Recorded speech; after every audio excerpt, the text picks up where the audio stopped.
హల్లెలూయా! దేవునికి స్తోత్రం.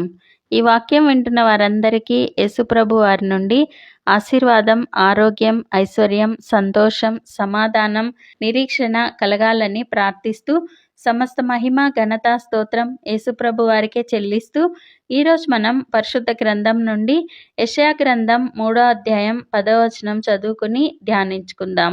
మీకు మేలు కలుగునని నీతిమంతులతో చెప్పుము, వారు తమ క్రియల ఫలము అనుభవింతురు. నీతిమంతులంటే మనమే. నీతి అంటే దేవుని నమ్మటం. దేవుని నమ్ముకున్న మనము నీతిమంతులం. ప్రభువారిని నమ్ముకున్న మన క్రియలు ఏంటి? బైబిల్ చదవటం, ప్రార్థించటం, దేవుని స్తుతించటం, అందరినీ దేవుని ప్రేమతో ప్రేమించటం, సువార్త ప్రకటించటం. మన క్రియల ఫలము మనము అనుభవిస్తాము. మీకు మేలు కలుగుతుంది అని ప్రభువారు ఈరోజు సెలవిస్తున్నారు. ఈ వాక్యం విన్న ఒక యువతి తన కష్టంలో నుండి ఎలా విడుదల పొంది దేవునికి గొప్ప సాక్షిగా నిలిచిందో ఉపమాన రీతిగా తెలుసుకుందాం. జ్యోతి అనే యువతి తన చిన్నప్పటి నుండి దేవుని నమ్ముకుని దేవుని యందు విశ్వాసంలో పెరుగుతుంది. మంచి సెంట్రల్ గవర్నమెంట్ జాబ్ చేస్తూ ఉంటుంది. ప్రభువారిని నమ్ముకున్న విశ్వాసి అయిన మంచి భర్త, ఇల్లు, కారు ఏ లోటు లేకుండా ఆనందకరమైన జీవితం జీవిస్తూ ఉంటుంది. దేవుని కృపలో వివాహం జరిగిన మొదటి సంవత్సర వివాహ వేడుకకు 8 నెలలు గర్భవతిగా ఉంటుంది. సంతోషంగా పెళ్లి రోజు వేడుక చేసుకుంటూ ఉంటారు. నేల మీద నీరు ఒలికింది చూసుకోకుండా అడుగు వేస్తుంది. కాళ్ళు జారిపోయి 2 కాళ్ళు ముందు వెనుకకు స్ట్రెచ్ అయి కింద పడిపోతుంది. వెంటనే హాస్పిటల్కు తీసుకుని వెళ్ళగా వెన్నెముక వంగిపోయి విపరీతమైన నొప్పితో బాధపడుతూ ఉంటుంది. డెలివరీ అయ్యే వరకు బెడ్ రెస్ట్లో ఉండాలి.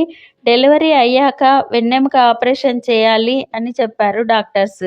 అయినా జ్యోతి ధైర్యం, విశ్వాసం విడవక దేవుడు కాపాడుతారు, నాకేం కాదు అనే విశ్వాసంతో ఉంటుంది. విషయం తెలుసుకున్న వారి సంఘ పాస్టర్ గారు హాస్పిటల్కి వెళ్ళి జ్యోతి కోసం ప్రార్థన చేసి ఈ వాక్యం చెప్పారు. జ్యోతి ఆ వాక్యం ధ్యానిస్తూ ప్రార్థిస్తూ ఉండగా అద్భుత రీతిగా వంగిపోయిన వెన్నెముక మామూలు స్థితికి వస్తుంది. నొప్పి అంతా తగ్గిపోయి హాస్పిటల్ నుండి డిశ్చార్జ్ అయి ఇంటికి వస్తుంది. నెలలు నిండాక పండంటి బిడ్డకు జన్మనిచ్చి తన బాబుతో సంతోషంగా దేవునికి గొప్ప సాక్షిగా నిలిచింది. కొరింథీయులకు రాసిన 2వ పత్రిక 9వ అధ్యాయం 10వ వచనంలో విత్తువానికి విత్తనమును తినుటకు ఆహారమును దయచేయు దేవుడు మీకు విత్తనం దయచేసి విస్తరింపచేసి మీరు ప్రతి విషయంలో పూర్ణ ఔదార్య భాగ్యం గలవారగునట్లు మీ నీతి ఫలములు వృద్ధి పొందించును. విత్తువానికి విత్తనము తినుటకు ఆహారము దయచేయు దేవుడు నీతిమంతులకు పూర్ణ ఔదార్యము భాగ్యము కలవారగునట్లు నీతి ఫలాలను అభివృద్ధి పొందిస్తారు. మనం రోజు ప్రార్థిస్తూ ఉండగా కొందరు భలే ప్రార్థిస్తున్నారు, కానీ తినడానికి తిండి కూడా లేదు, నోరిప్పితే దేవుడు దేవుడు అంటారు, అంతా ఓవర్ యాక్షన్ అని వెటకారంగా ఎగతాళి చేసి ఉండవచ్చు. కానీ ఆ వెటకారాన్ని, అవమానాన్ని దేవుడు ఘనతగా మారుస్తారు. అనారోగ్యంలో నుండి ఆరోగ్యంలోనికి, దరిద్రతలో నుండి ఐశ్వర్యంలోనికి మనల్ని మారుస్తారు. జ్యోతిని ఆశీర్వదించిన దేవుడు అందరినీ ఆశీర్వదించగల సమర్థుడు. తప్పక ఆశీర్వదిస్తారు. ఈరోజు ప్రభువారు మీ క్రియల ఫలం అయిన మేలును మీరు పొందుకుంటారు అని సెలవిస్తున్నారు. దేనికి కృంగిపోకండి, నేనున్నాను, మిమ్మల్ని అభివృద్ధి పొందిస్తాను అని తెలుపుతున్నారు.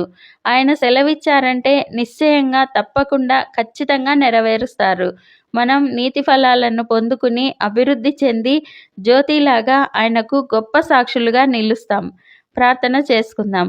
ప్రభువా, దేవా, సర్వాధికారి తండ్రి, మీ పరిశుద్ధ పాదాలకు వందనాలు, స్తుతులు, స్తోత్రాలు నాయనా. మీరు మా జీవితాల్లో జరిగించిన మేళ్ళన్నింటికీ వందనాలయ్యా. మీ నీతి క్రియల ఫలము మీరు సంతోషంగా అనుభవిస్తారు అని తెలుపుతున్న తండ్రి వందనాలయ్యా. పూర్ణ ఔదార్యము భాగ్యము కలుగునట్లు నీతి ఫలాలను అభివృద్ధి పొందిస్తారని వాగ్దానం ఇస్తున్న దేవా వందనాలయ్యా. ఈ ప్రార్థనలో పాల్గొనేవారు ఎన్ని కష్టాలలో, అవమానాలలో కృంగిపోయి ఉన్నారో ప్రభువా, వారిని ఇప్పుడే మీ హస్తంతో తాకి లేవనెత్తండి. వారు ఇప్పుడే ఏమేం మొరపెడుతున్నారో అవన్నీ వారికి దయచేయండి. మీకు గొప్ప సాక్షులుగా నిలవబెట్టండి. వారి కుటుంబాల్లో నుండి వ్యాధి, లేమిని తీసివేసి స్వస్థత, సమృద్ధిని దయచేయండి. కదలని ఆర్థిక సమృద్ధిని, ఘనతను దయచేయండి. జాబ్ లేని వారికి మంచి జాబ్స్‌ని దయచేయండి. ఇల్లు లేని వారికి మంచి శ్రేష్టమైన సొంత ఇల్లులు దయచేయండి. వివాహం కాని యవ్వనస్తులకు ఈ సంవత్సరం మంచి జీవిత భాగస్వాములతో ఘనంగా వివాహం జరిపించండి.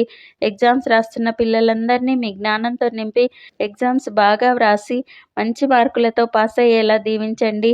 మేమందరం ఈ దేశానికి, ప్రపంచానికి ఆశీర్వాదకరంగా ఉండులాగున ఆశీర్వదించమని నజరేయుడైన యేసుక్రీస్తు నామంలో ప్రార్థిస్తున్నాం తండ్రి. ఆమెన్. మీకేమైనా ప్రార్థన అవసరతలు ఉంటే కామెంట్స్‌లో తెలియజేయండి. మేము మీకోసం తప్పక ప్రార్థన చేస్తాము. దేవుడు మనకందరికీ సహాయం చేస్తారు. దేనికి కృంగిపోకండి, దిగులు పడకండి, నిరీక్షణ కోల్పోకండి, నిరీక్షణ కలిగి ఉండండి. Thank you Jesus. God bless you.